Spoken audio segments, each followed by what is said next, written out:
Hello everyone, welcome to my channel Rajni Sir's Chemistry Tutorial.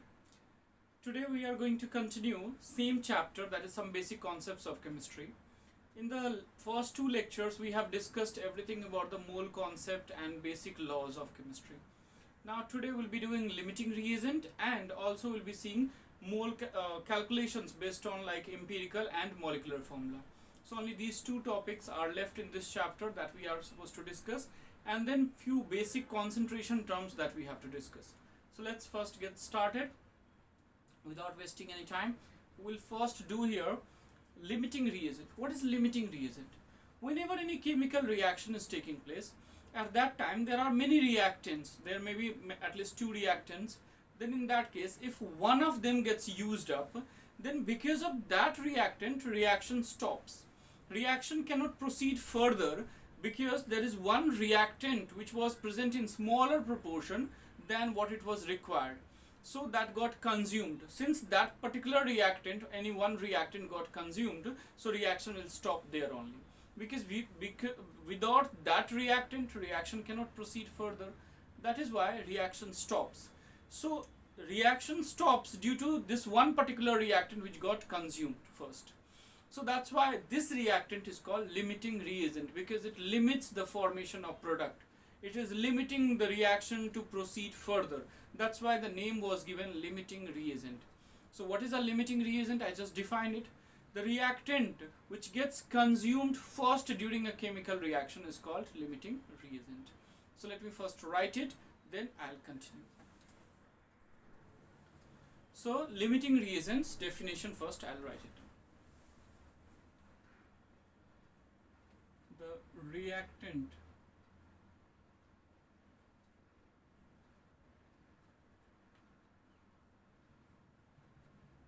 which consumes first. The reactant which gets consumed first. The reactant which gets consumed first. Okay, so limiting reagent. The reactant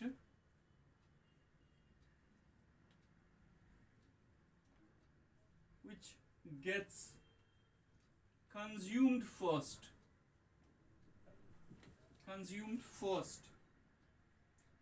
During a chemical reaction.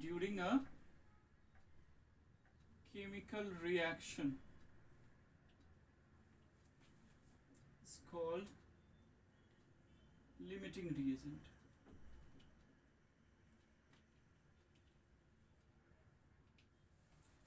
Now the same definition is written in many books in different way, but many instrument just gets consumed. The reactant which is present in small quantity, that will get consumed first, and that's why they will be called limiting reagent. But that's not true, because we need a proper proportion of the reactants.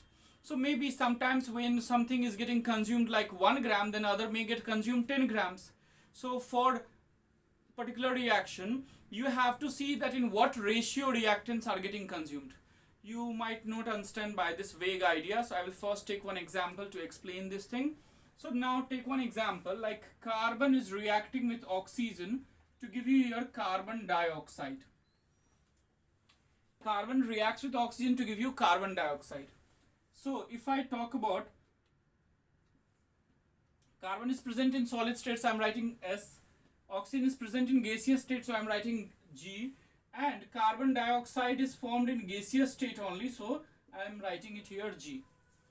Now suppose that if I take 12 gram of carbon, then I will have to always take 32 grams of oxygen, because oxygen's atomic weight is 16, so 16 into 2, that will be here 32 gram. So for every 12 gram of carbon, I need 32 gram of oxygen. So the ratio of mass of carbon is to oxygen should be always, like if I take it here 12 is to 32, then it is supposed to be here 4 3s and 4 8s. So 3 is to 8 should be always present. Carbon and oxygen, whenever it is taken in any reaction, then it must be taken in the ratio of 3 is to 8. If the ratio is different from 3 is to 8, then there will be a limiting reagent. And one more thing I would like to tell you, it's not that every reaction will have a limiting reagent. Many reaction might not have limiting reagent. Like in this reaction, if I take carbon is to oxygen mass ratio 3:8, this reaction will have no limiting reagent, because whatever amount of carbon and oxygen should be there so that they will completely react with each other, they are present. So there will be no limiting reagent. But if the ratio is anything except this 3:8, there will be one limiting reagent. So I cannot say what will be the limiting reagent, but there will be a limiting reagent. So now I'll take one example to see that which one is limiting reagent. So just take an example and see that. So question comes over here. If 10 gram of carbon is burned with 50 gram of oxygen, then find limiting reagent.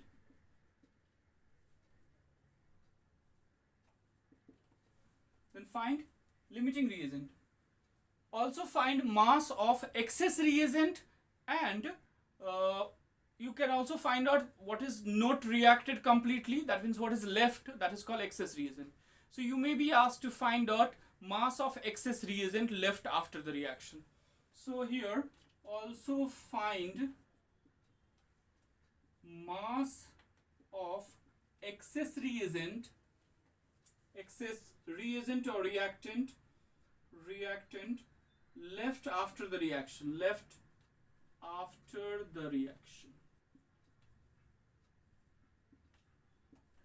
Okay, so these two things are asked here.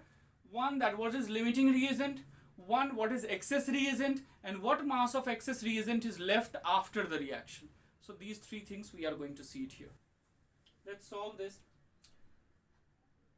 C plus O2, that gives you CO2. Same reaction you can write. 12 gram, here it is 32 gram. So you will write from reaction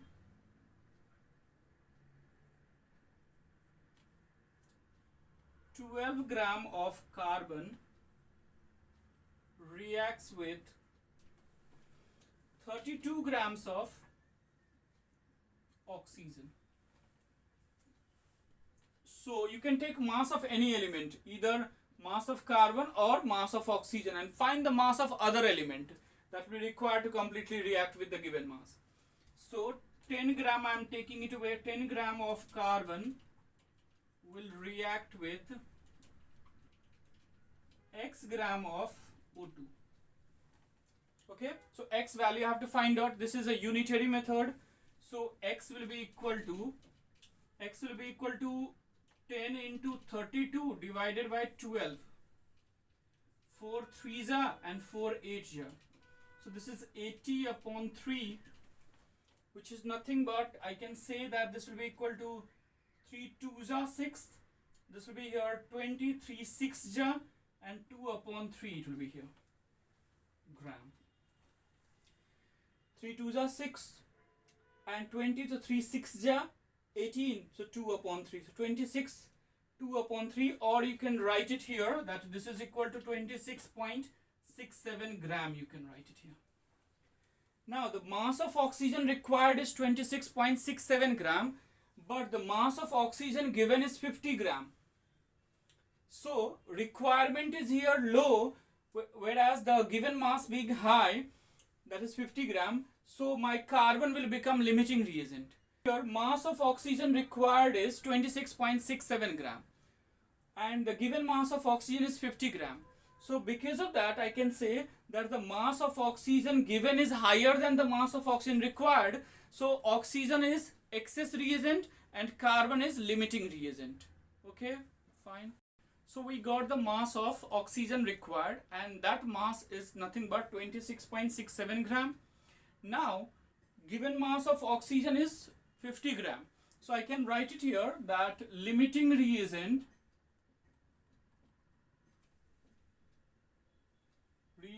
is carbon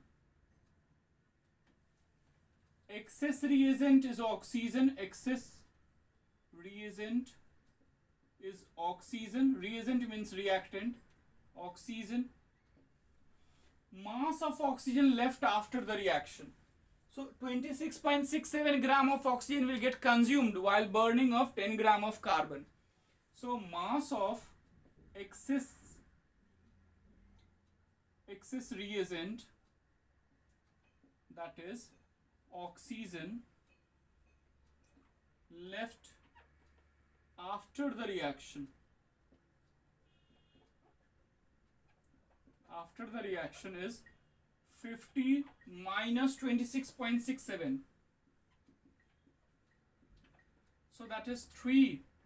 Then this is here 3. Then this is 3. And this will become here 2. So these many grams of 23.33 gram of oxygen of O2 will be left after the reaction. Left after the reaction. So I hope you will be able to do what is limiting reagent is asking. So the one which gets consumed first.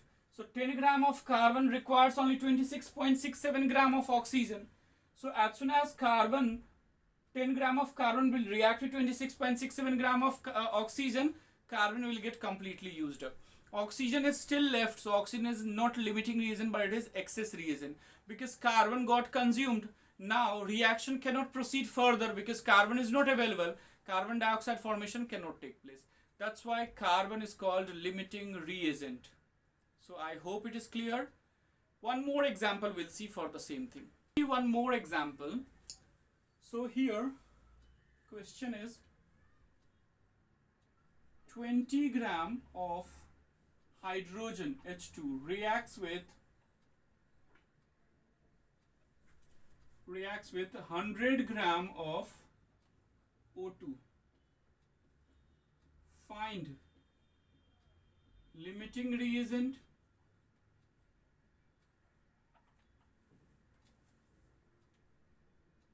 and excess reagent.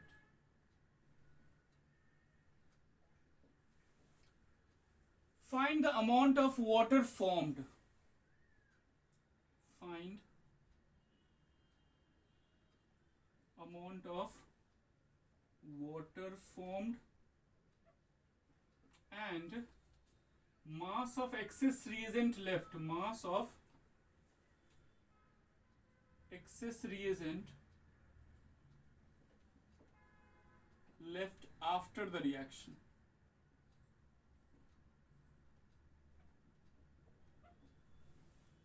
Okay, so these things we have to see. 20 gram of hydrogen reacts with 100 gram of oxygen. Find limiting reagent and excess of reagent and excess reagent. Find amount of water formed and mass of excess reagent left after the reaction. So all these things we are supposed to find it out. So let's see one by one. First of all, I'll write the reaction that H2 plus O2 is reacting to form here water. Okay, in the reaction it might be also given that when hydrogen reacts with oxygen it forms water. As I thought it is obvious, so I did not write. So hydrogen can react with oxygen to give you water. First let it balance, let me balance it. So 2H2 you can write, so 2H2O will be here. Now if you see, then this is gas, and this is liquid. You write state or don't write, doesn't matter over here, but your reaction must be balanced. Our reaction should be balanced. So here it is 4 gram which reacts with 32 gram of oxygen to form here 36 gram of water. Remember one thing, the amount of product form will be always calculated according to limiting reagent, not according to excess reagent. Okay, remember. Now, first of all, I have to find what is limiting reagent. So I can write here that from equation, 4 gram of hydrogen reacts with 32 gram of O2. 4 gram of hydrogen reacts with 32 gram of O2. So if I have to take 20 gram of hydrogen, so 20 gram of hydrogen will react with x gram of O2. Again, I am trying to find out what mass of oxygen will be required to completely react with 20 gram of hydrogen.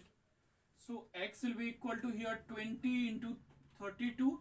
These two you are supposed to multiply, and these two you are supposed to multiply. So 4 into x will be written here 4x, but 4 I am directly taking it here down. So now it will become here 4 5 is 20, right? 20 into 32 divided by 4. So 4 5 is 20. 5 into 32, that will be equal to here 160 gram.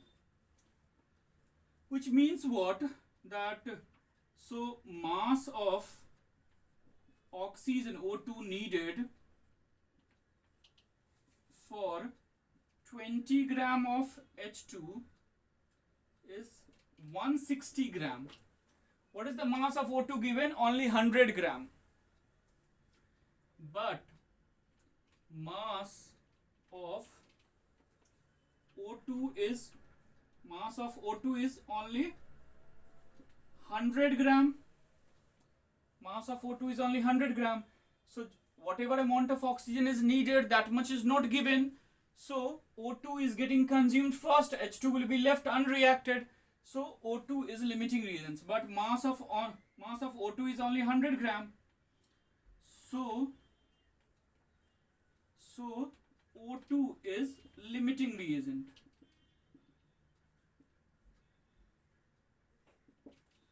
So O2 is limiting reagent, that we came to know. So now we came to know also that hydrogen will be excess reagent. So obviously because only 2 reactant is here, so if O2 is limiting reagent, that means H2 will be excess reagent.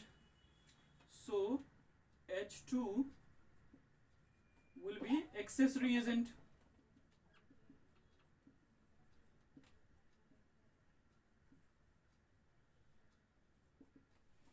So O2 will be excess reagent, right? Sorry. H2 will be excess reagent, O2 is limiting reagent in this case.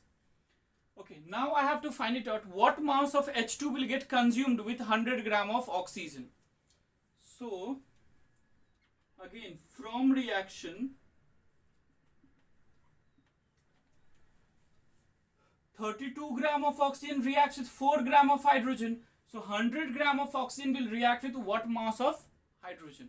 That we have to find. So we have to find out here. We can write that 32 gram of O2 reacts with 4 gram of H2. So 100 gram of O2 will react with x gram of H2. Again, unitary method we have to use it. So x will be equal to here 100 into 4 divided by 32. So 4 8 is 32. 4 2s are 8 and 4 25 is so 25 upon 2, that is 12.5. So 12.5 gram of H2 will be getting consumed. So 12.5 gram of H2 is being consumed. So mass of H2 left after the reaction will be how much? Will be used up.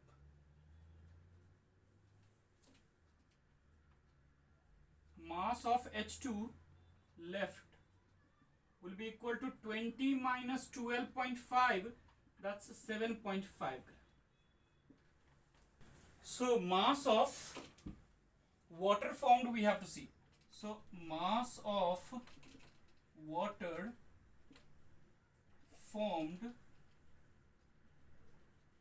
is calculated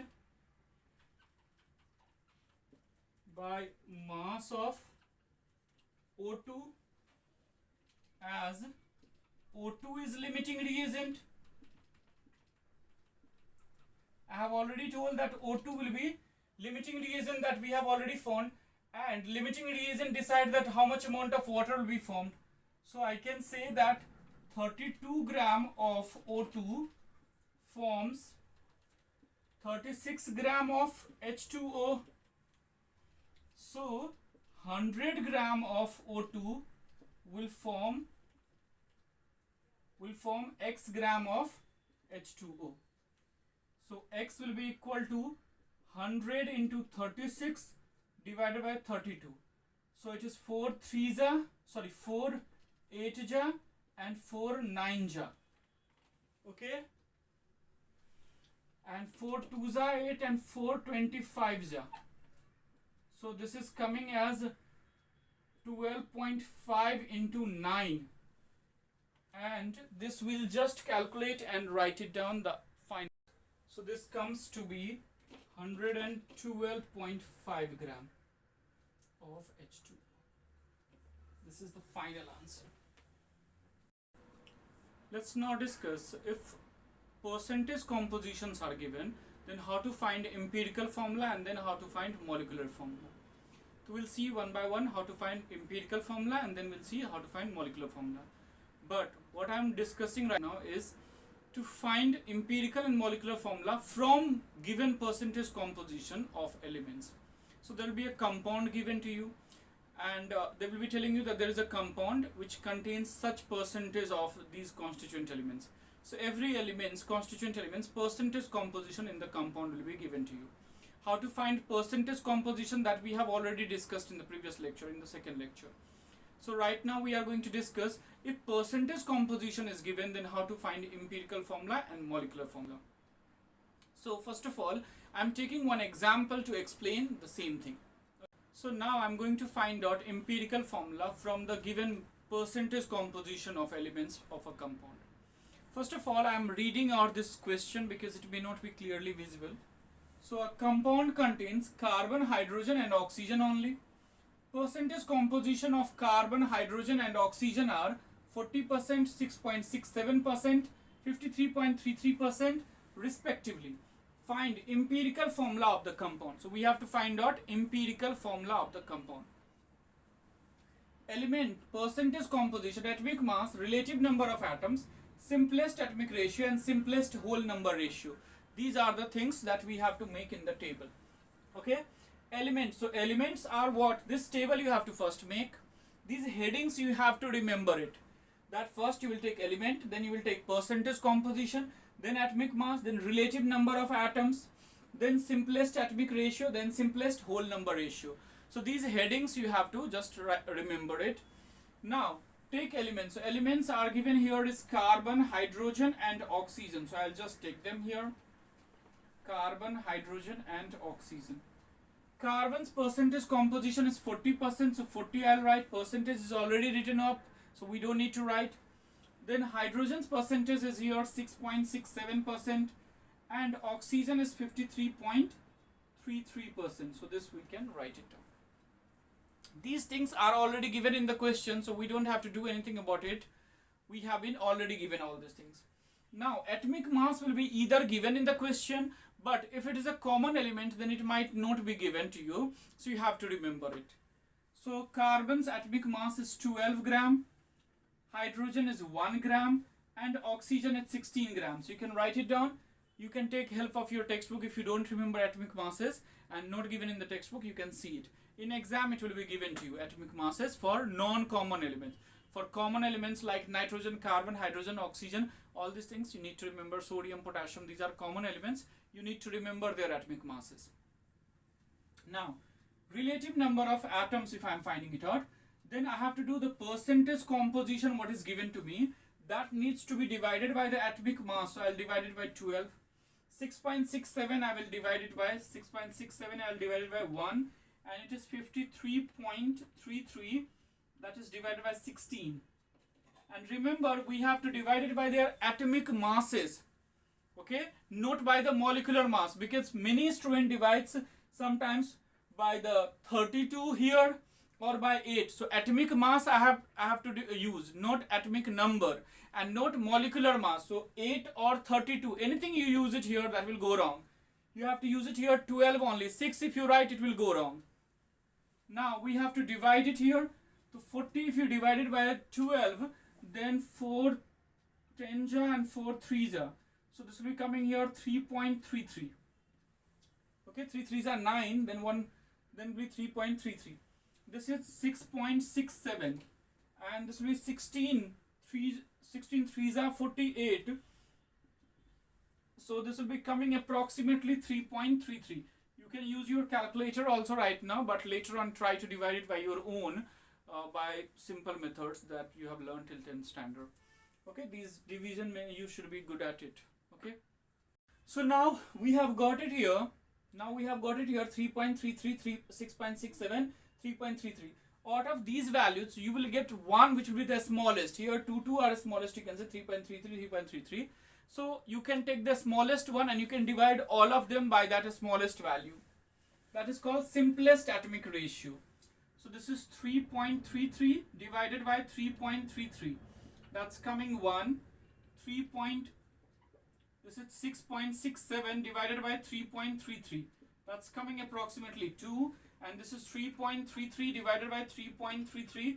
That's coming 1. So we got it here 1 to 1. Suppose it is already coming as 1 to 1. So I have to just write it here 1 to 1. But suppose it didn't have come as 1 to 1, but it would have come like, suppose that 1.5 would have been somewhere. So if there is any answer in fraction, then we have to use a smallest number by which if I can multiply all of them, then all of them will turn into a simple whole number. Like suppose it would have come like 1.5, I would have multiplied each of them by 2 so that 1 will turn into 2, 1.5 will turn into 3 and 1 will turn into 2. But right now all these are already in whole number, so I don't have to do anything, just copy it here. So it will be 1, 2 and 1. Right? So if I am writing it here 1, 2 and 1, you can see it here that 1, 2 and 1 if I am writing it over here, then I am already having the simplest ratio. Suppose, but that will not come in general, anything is coming in fraction, that I told you that multiply it by some smallest number which can turn all of them into whole number, simplest whole number. Suppose sometimes you multiply by such numbers so that they come as like 2:4:6. 2:4:6 can be simplified to 1:2:3. 2:4:6 can be converted into 1:2:3 by dividing each of them by 2. So that also you can do it here. So you need to have here the simplest whole number ratio. Okay, now this work is done. This seems to be quite easy actually, but due to these complicated divisions, it is going to take time. So be patient. It's a chemistry. Calculations are going to be little tough. Okay, not maths or physics or anything. So calculation part you have to do by your own. That's going to take time. That is the only thing that will take time. Now, so my empirical formula will become empirical formula. So if I'm writing empirical formula, I'll write C and its atomic ratio is here 1. So I'll write C1, but 1 we don't write, so just write C. Hydrogen is coming here 2, so I will write it here as 2. CH2. And oxygen is only 1, so I will write it here O. So this becomes my empirical formula. Now you may ask, no, this question is done. Okay, this question is complete. Now sometimes you may be asked to find out molecular formula. For molecular formula, you need to be given molecular mass, or you may be given some other things as a hint to calculate molecular mass. So that I am going to show you how to find out molecular formula. Now I have taken one question. So we have already found empirical formula. And suppose you have found empirical formula and then you have been asked that what will the molecular formula of the given compound. Then in that case you will be given some extra information. So I have taken one question.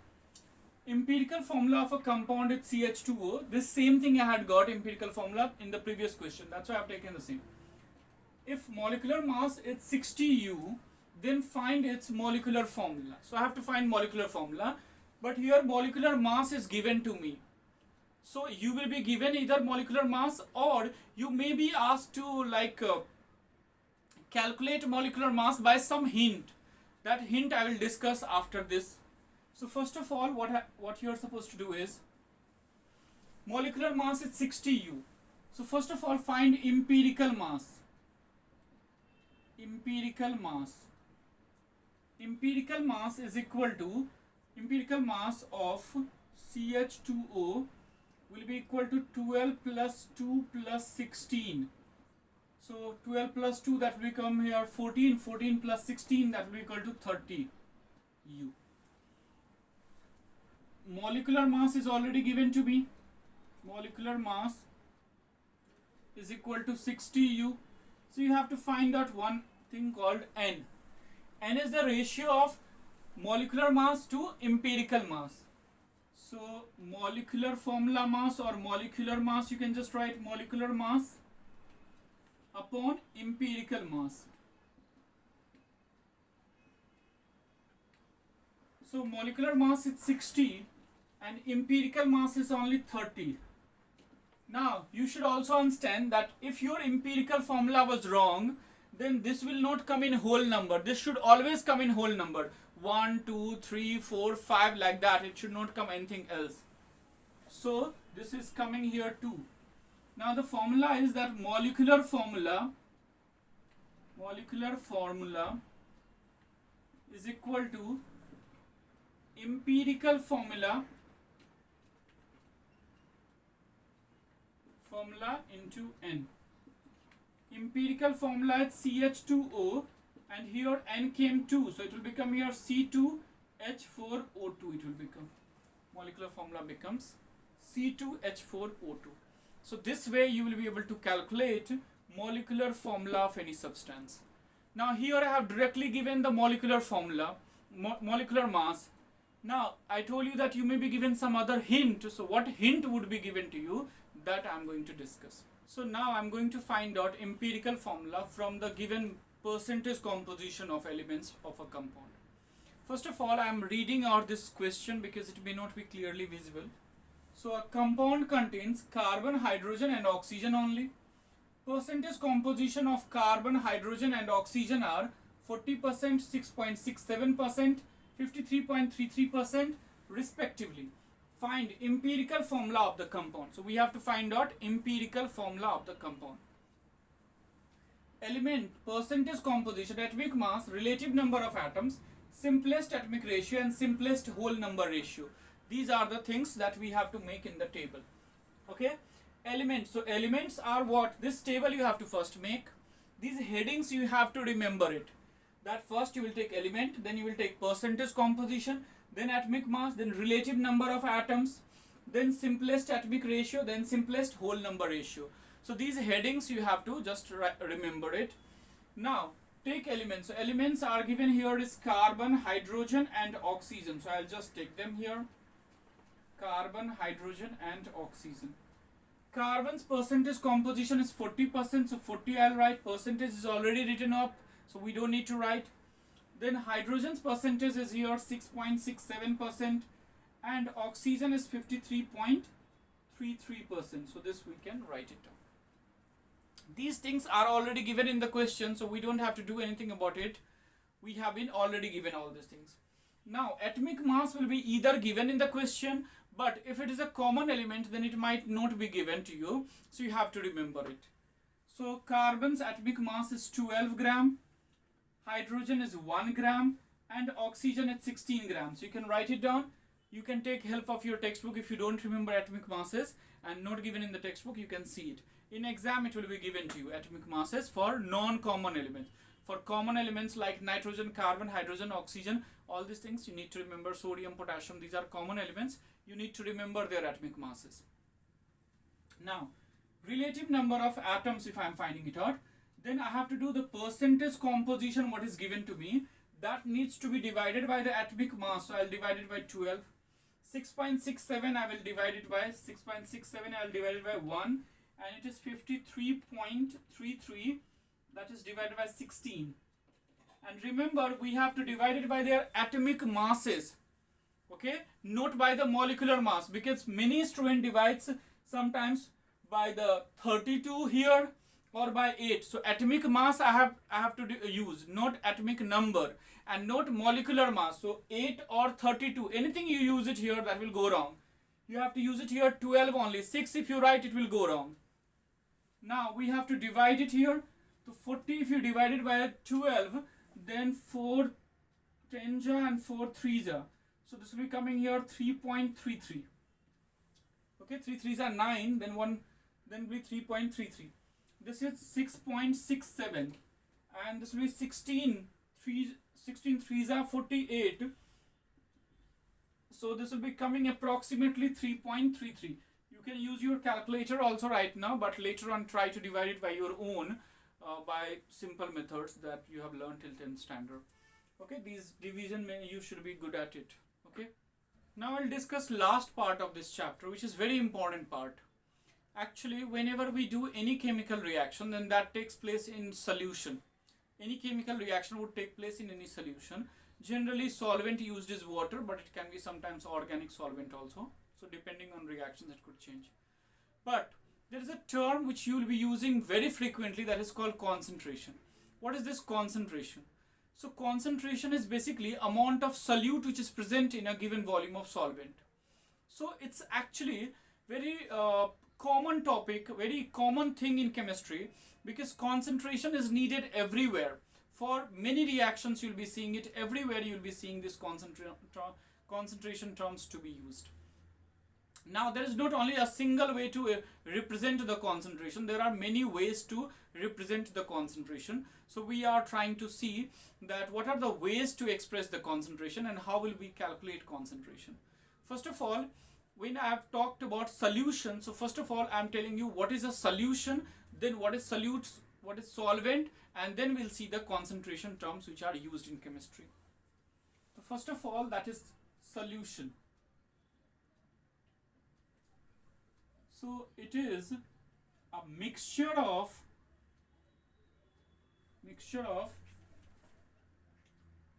two or more non-reacting substances.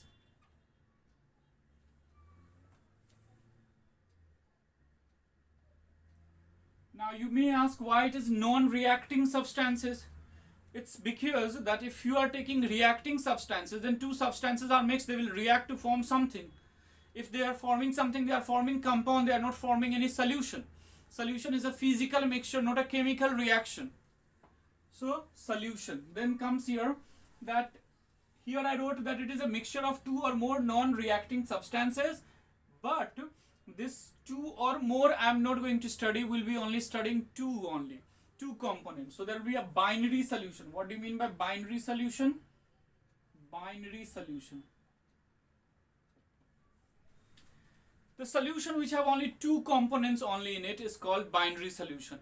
So it may have one solvent, one solute, or maybe two liquids mixed, two gases are mixed. So there could be anything. So a solution containing only two components in it is called binary solution. The solution which has only two components in it,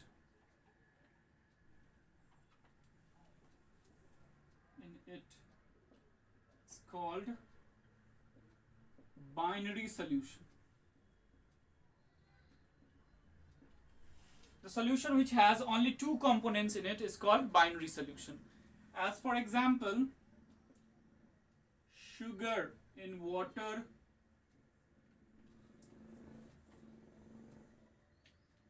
mixture of N2 and O2 gas,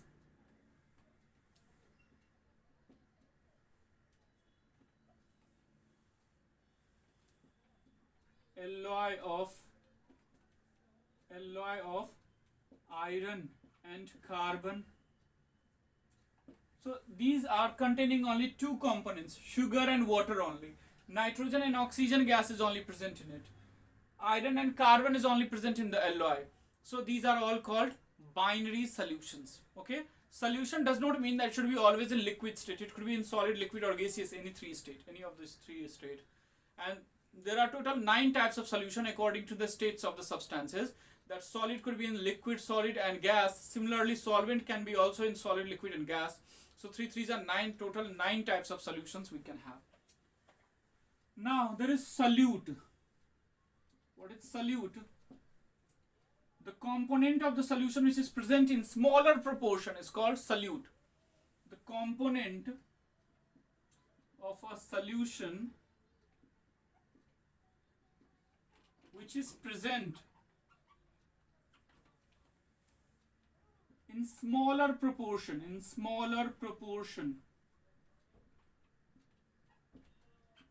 the solution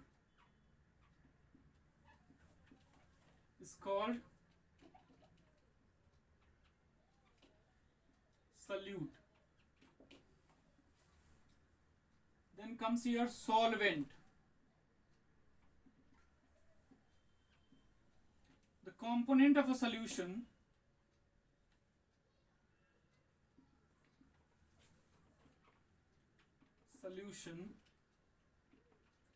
which is present in larger proportion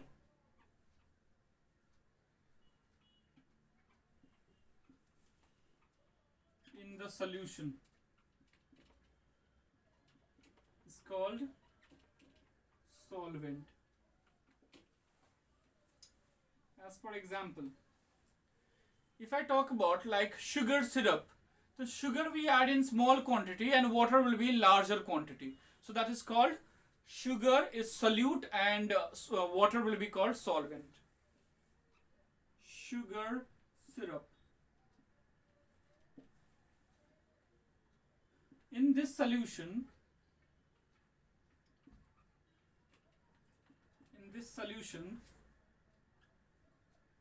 sugar is present in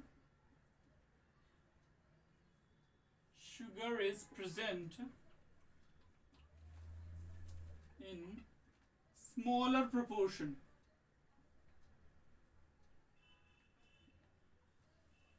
So it is solute, and water is present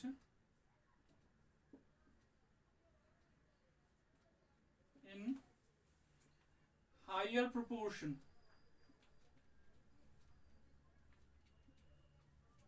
So it is solvent. That's it. More in detail about these solutions we'll discuss later, that there are two types of solutions: homogeneous solution, heterogeneous solutions. Homogeneous solutions are those solutions which have same concentration. There is an even distribution of solute and solvent throughout the solution. That is called homogeneous solution. Their concentration will be same wherever you take the solution. From whichever part you look at, you will find that same composition is found. Solvent and solute has the same proportion in entire volume of the solution. So that is homogeneous. Heterogeneous, their composition may vary within the solution. At some place there will be higher concentration, or at some other place there may be a lower concentration. Again, heterogeneous solutions are also two types. One is called colloidal solution, that we'll study in 12th standard. One is colloidal solution and other is suspension. Suspension is that solution which if you leave it for some time, then it will get suspended. Solute particle will settle down. But in case of colloidal solution, solute particle neither it settles down nor it forms a homogeneous solution. Means its concentration is changing throughout the solution, but it does not get suspended also. So it's a new type of solution. We'll discuss about these things in higher standard in more detail. So that's it about the solute, solvent and solution. Now we'll see the concentration terms, how to express concentration, that we are going to see. This is here, last part. Concentration can be expressed in many ways. So we are going to see these ways. First of all, concentration.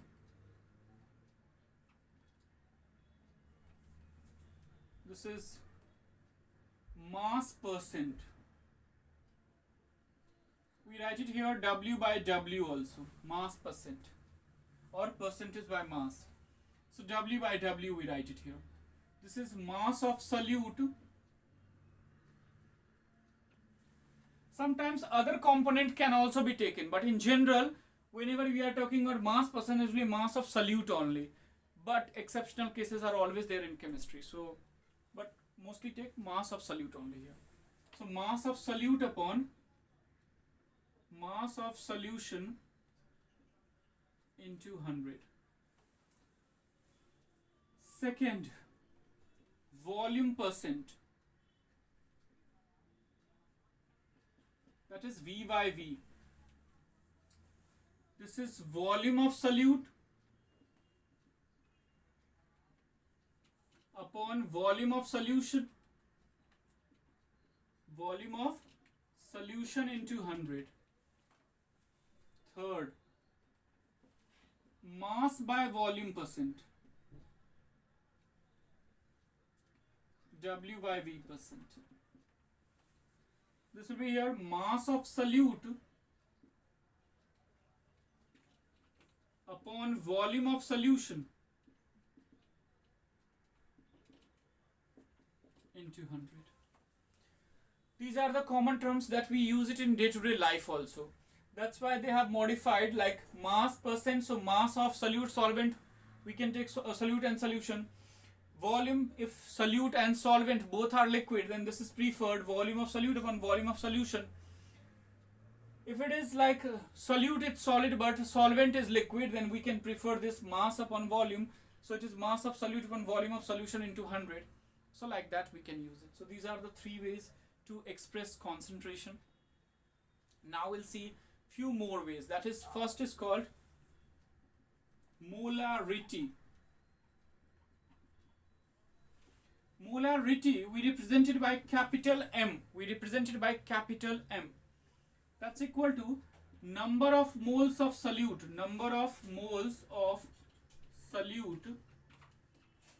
upon volume of solution, and volume of solution must be in liter only. So number of moles of solute upon volume of solution in liter. Then that is equal to number of moles of any substance. If you are finding it out, then it will be the mass of that substance upon molar mass of that substance. So I am changing it here, like instead of finding first number of moles and then using this formula, you can do it in a little bit easier way.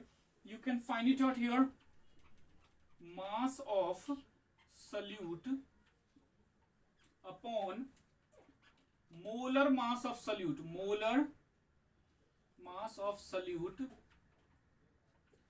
into volume of solution in liter. So this way you can do it. Molarity we got it here. Now we'll see molality.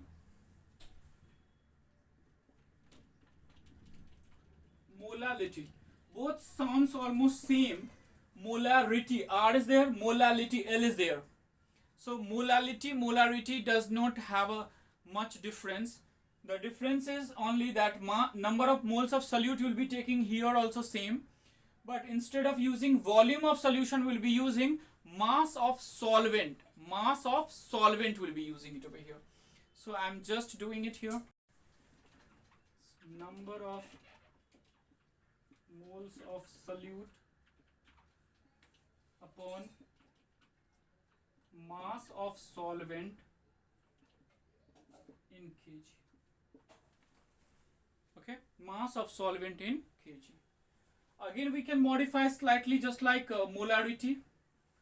So this will become here mass of solute upon molar mass of solute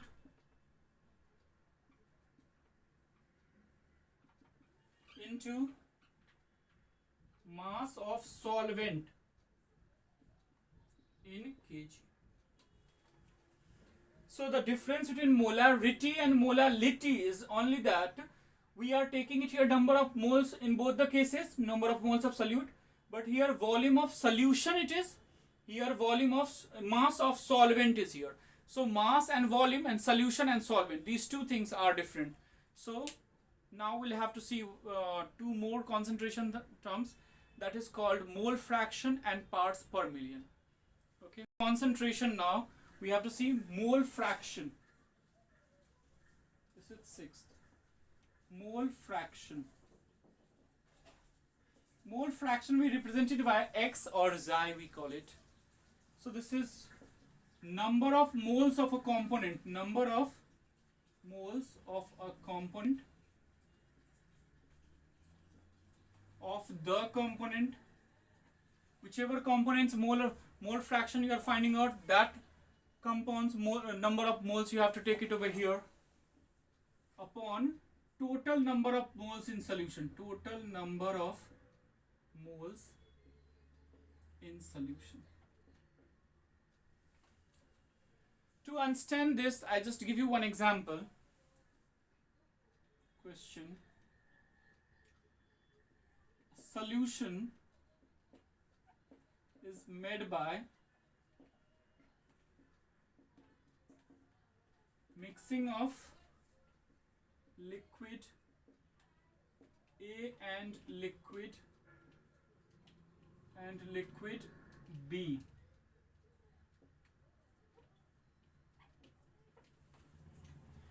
If number of moles of A and B be Na and Nb, then find mole fraction of liquid A and B. If number of moles of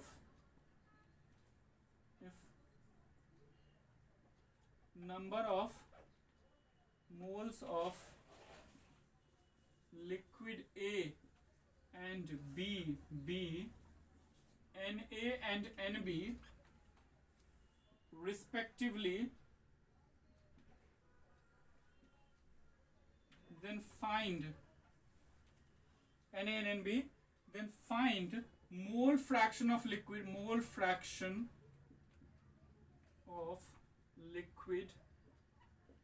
A and B. So answer, we have to find out mole fraction of A. So mole fraction of A will be equal to number of moles of A upon total number of moles in solution.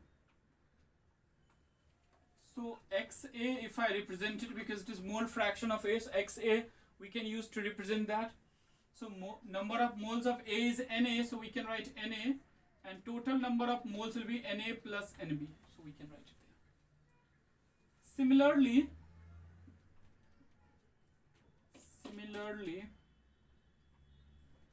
Xb will be equal to Nb upon Na plus Nb. Now, if you see XA, XB, then it is Na upon Na plus Nb, XB, so it is Nb upon Na plus Nb. If you take XA plus XB, then see what happens. XA plus XB is equal to Na upon Na plus Nb. This is Nb upon Na plus Nb. So if I take it here, Na plus Nb LCM, then that will be equal to Na plus Nb once again in the numerator also, Na plus Nb, which will get cancelled to give you 1. So remember that sum of the mole fraction is always equal to 1. And so when you have to find out mole fraction of different substances, you add them up. If it comes 1, then that means it is correct. If it comes more than 1 or less than 1, that means it is incorrect. Okay, so XA plus XB is equal to 1. In a binary solution, means the solution which contains only 2 components, if you find out mole fraction of one component, you can find out mole fraction of other component just by subtracting it from 1. Okay, now comes parts. Whenever we have to express any low concentrations, then we express it in parts per million. So what is this parts per million? Many students get scared of this parts per million word only.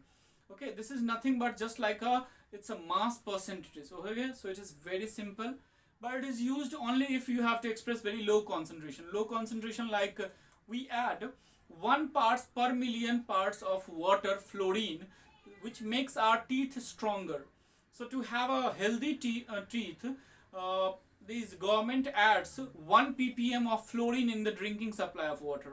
They also add 1 ppm of chlorine, so that if our drinking water gets contaminated while reaching our home, then the germs could be killed by this chlorine, because chlorine is poisonous.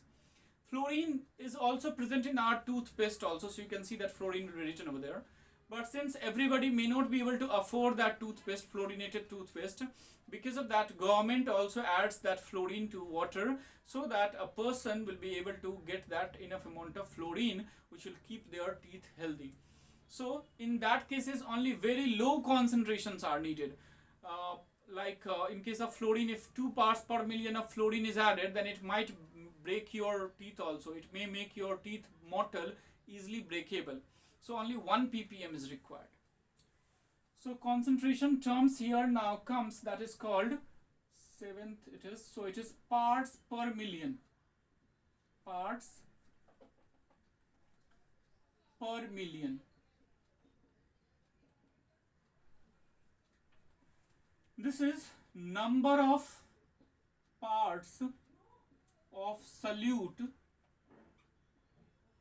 by mass upon total number of parts in solution by mass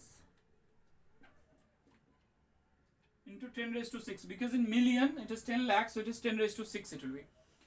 Now if I leave it only this much up to here, then many students will get again confused, because what is this number of parts plus by mass is also written.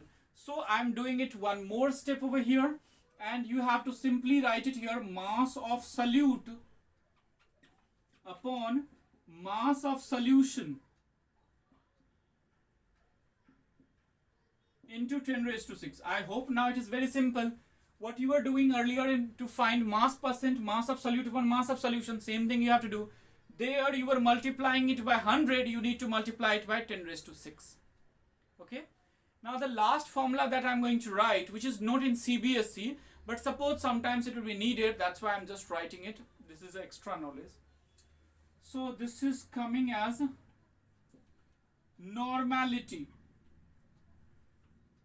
Normality we represent it by capital N.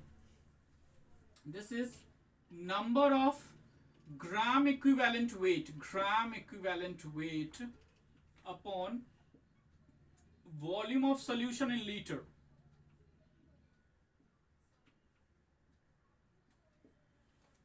It's similar to molarity, kind of.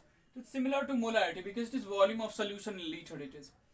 Number of gram equivalent weight and how to find out equivalent weight, that we have already studied in the first lecture. No, it's in the second lecture that we have discussed about it. So number of gram equivalent weights we have to take, instead of number of moles of the substance, we have to take number of gram equivalent weight.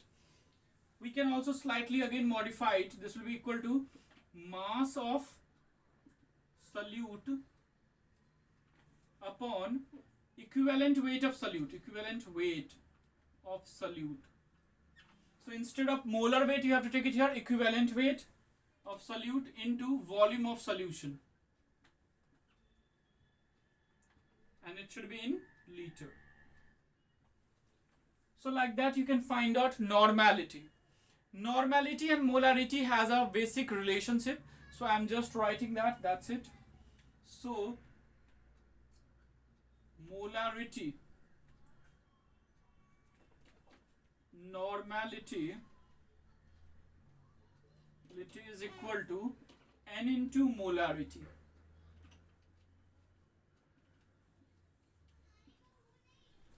As for example, if I take like 1 molar sulfuric acid, then in that case 1 mole of sulfuric acid gives you 2 H plus ions. So its N factor becomes 2.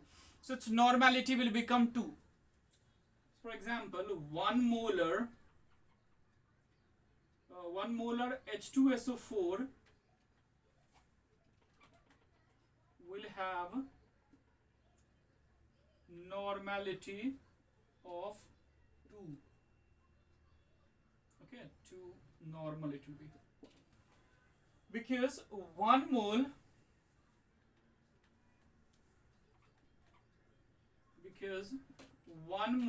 of H2SO4 gives 2 moles of H plus ions. 1 mole of H2SO4 gives you 2 moles of H plus ions. So n factor becomes here 2. So n is equal to 2. So normality is equal to 2 into molarity. So 2 into 1, that will be equal to 2 normal. Okay, so that's it about the chapter. This chapter is complete. Now you need to do numerical problems of this chapter. If you have any doubt, you can just write it down in your comment box and let me know. If you have any doubt, you can just ask me. Okay, bye, take care. I hope you enjoy studying, and be safe, stay at home and do study, don't waste time. Thank you, bye.